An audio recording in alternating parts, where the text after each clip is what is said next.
नमस्कार दोस्तों, मेरे YouTube channel GK GS and maths media पे आप सभी का हार्दिक स्वागत है। और आज मैं आप लोगों को ब्लड प्रेशर रक्तदाब के बारे में बताने वाला हूँ। इससे क्लास 10th में जो है प्रत्येक साल एक नया क्वेश्चन पूछ दिया जाता है। अब देखिए, रक्तदाब को अंग्रेजी में बोला जाता है ब्लड प्रेशर। ब्लड प्रेशर बोला जाता है। क्या बोला जाता है? Blood pressure. और शॉर्टकट में इसको बीपी बोलते हैं। और इसमें ब्लड प्रेशर जो है दो प्रकार का होता है। एक होता है आपका सिस्टोलिक प्रेशर। सिस्टोलिक, यह जो है सिस्टोलिक लिखा हुआ है, SYSTOLIC, systolic. Systolic pressure. Systolic pressure का वैल्यू कितना होता है?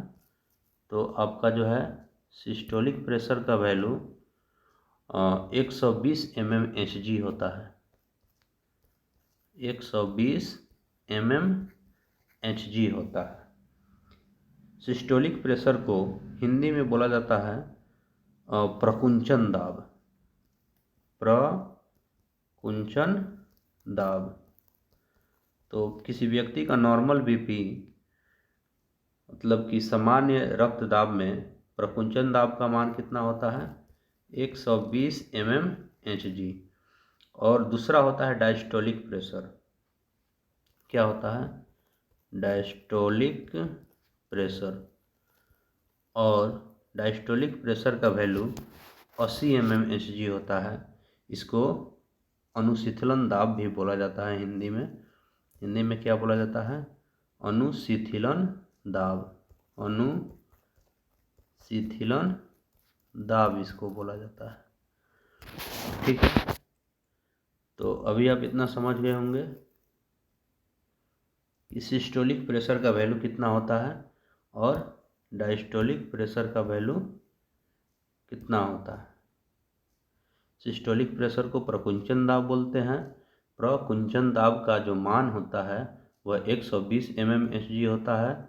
और डायस्टोलिक प्रेशर को अनुशीतलन दाब बोलते हैं और इसका मान जो है 80 mmHg होता है। और नॉर्मल ब्लड प्रेशर को जो नॉर्मल ब्लड प्रेशर है उसको कैसे लिखा जाता है? Systolic by diastolic. पहले ऊपर लिखेंगे सिस्टोलिक और नीचे लिखेंगे डायस्टोलिक, यानी 120/80। अब ये जो NCERT का कट है इसमें बताया गया है कि बीपी कैसे मेजर किया जाता है। कोई डॉक्टर जो है ब्लड प्रेशर मापता है तो किस प्रकार ब्लड प्रेशर को मापता है। उससे पहले आप NCERT का कट पढ़ लीजिए कि क्या कह रहा है। कह रहा है रक्तदाब, ब्लड प्रेशर, रुधिर वाहिकाओं की भित्ति के विरुद्ध जो दाब लगता है उसे रक्तदाब कहते हैं। रुधिर वाहिका, ब्लड वेसल्स, एक ट्यूब होता है। इसको आप साधारण भाषा में पाइप समझ लीजिए। और इसमें जब हार्ट इसमें ब्लड को पंप करता है तो इस भित्ति पे क्या लगता है? प्रेशर लगता है। जो पाइप का वाल है, ट्यूब का वाल है, ब्लड वेसल्स का वाल है, उस पर जो प्रेशर बनता है उसी प्रेशर को ब्लड प्रेशर कहते हैं। क्योंकि यह प्रेशर जो है किसके द्वारा क्रिएट हो रहा है?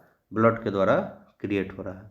तो रक्तदाब, ब्लड प्रेशर किसे कहते हैं? रुधिर वाहिकाओं की भित्ति के विरुद्ध जो दाब लगता है उसे रक्तदाब कहते हैं। यह दाब शिराओं की अपेक्षा धमनियों में बहुत अधिक होता है। ब्लड प्रेशर जो है धमनियों में ज़्यादा होता है और शिराओं में कम होता है। धमनी के अंदर रुधिर का दाब निलय प्रकुंचन या संकुंचन के दौरान प्रकुंचन दाब तथा निलय अनुशीतलन या शिथिलन के दौरान धमनी के अंदर का दाब अनुशीतलन दाब कहलाता है। कहा जा रहा है कि धमनी के अंदर रुधिर का जो दाब है, ब्लड का जो प्रेशर है, निलय प्रकुंचन, ये जो हार्ट है हमारे हार्ट में 4 चैम्बर होते हैं और ऊपर वाले पार्ट को कहते हैं आलिंद और नीचे वाले पार्ट को जो कहते हैं क्या कहते हैं, निलय कहते हैं। इसको क्या कहेंगे, निलय, और ऊपर वाला को आलिंद। और यह लेफ्ट और राइट में विभाजित रहता है। एक होता है आपका बायां आलिंद, बायां निलय, दायां आलिंद, दायां निलय। तो बायां निलय से जब धमनी में प्योर ब्लड को पंप किया जाता है तो उस समय धमनी में जो दाब लगता है उसको क्या प्रकुंचन दाब कहते हैं। और उसके बाद जो अनुशीतलन, उसके हृदय के निलय के फैलने से जब ब्लड उसमें एकत्रित होता है तो उसके बाद जो दाब लगता है उसको बोलते हैं अनुशीतलन दाब। और सामान्य प्रकुंचन दाब का मान कितना होता है, मतलब कि नॉर्मल सिस्टोलिक प्रेशर। अंग्रेजी और हिंदी दोनों याद रखना है आपको। सामान्य को अंग्रेजी में नॉर्मल कहेंगे, प्रकुंचन को सिस्टोलिक और दाब को pressure. Normal systolic pressure 120 mmHg होता है तथा नॉर्मल सामान्य अनुशीतलन दाब लगभग 80 mmHg होता है। इसमें जो फिगर है, इस फिगर के सहारे यह बताया गया है कि ब्लड प्रेशर कैसे मेजर किया जाता है। सबसे पहले ये जो इंस्ट्रूमेंट है, डिवाइस है, युक्ति है बीपी मापने वाला, इसको क्या बोला जाता है, स्फाइग्नोमैनोमीटर। इसको स्फाइग्नोमैनोमीटर बोला जाता है। देखिए, यह किसी व्यक्ति का भुजा है और इस पे हम कोई भी युक्ति नहीं लगाए हैं, कोई भी मशीन इस पे सेट नहीं किया गया है। और इस समय यहाँ पे जो बीपी लिखा गया है 120/80, 120/80 लिखा गया है। और बीपी जब लिखा जाता है तो सिस्टोलिक प्रेशर को ऊपर लिखा जाता है और डायस्टोलिक प्रेशर को नीचे लिखा जाता है। तो इसमें बताया जा रहा है कि 120 प्रकुंचन है और 80 अनुशीतलन है, इतना मापा जाता है। तो ये जो डिवाइस है, युक्ति है बीपी मापने की, इसको स्फाइग्नोमैनोमीटर कहते हैं। इसमें रबर कप होता है और इस कप को क्या करेंगे, जो मरीज है उसके भुजाओं में लपेट दिया जाता है रबर कप और इसमें हवा भरा जाता है। हवा लगभग 200 mmHg तक इतना भरा जाएगा कि उसका प्रेशर 200 mmHg हो जाए। ठीक है। जब हवा भर देंगे तो हवा जो है हमारे बाजुओं को दबा देगा प्रेशर से और धमनी जो है अपना बंद हो जाएगा, ब्लड इधर आना बंद हो जाएगा। ठीक है। जब इधर से जो है पंप, इधर से हवा हम पंप करेंगे तो हमारे भुजाओं पे प्रेशर बढ़ेगा तो क्या होगा, धमनी जो है कुछ देर के लिए यहाँ पे बंद हो जाएगा। और फिर क्या करेंगे, धमनी यहाँ पे आगे देखिए क्या लिखा गया है कि धमनी बंद है। उसके बाद अब हवा को खोल दिया जाएगा और यहाँ पे स्टेथोस्कोप जो डॉक्टर अपने गले में लटकाए हुए रहते हैं और उससे जो है शारीरिक साउंड जो है उसको सुनने का काम होता है उससे। तो क्या करेंगे, उसको भुजा पे रख के जब हवा खोला जाएगा तो डॉक्टर यह सुनने की कोशिश करता है कि आवाज़ कब आया है। सबसे पहला आवाज़ जिस समय आएगा उसी समय डॉक्टर क्या देख लेगा, डॉक्टर अपना पाठ्यांक देख लेगा। तो अगर आपका ब्लड प्रेशर नॉर्मल है तो अगर सबसे पहले जो आवाज़ आना शुरू हुआ है तो समझिए कि 120 पे आना शुरू होगा, तो वह हो जाएगा आपका सिस्टोलिक प्रेशर।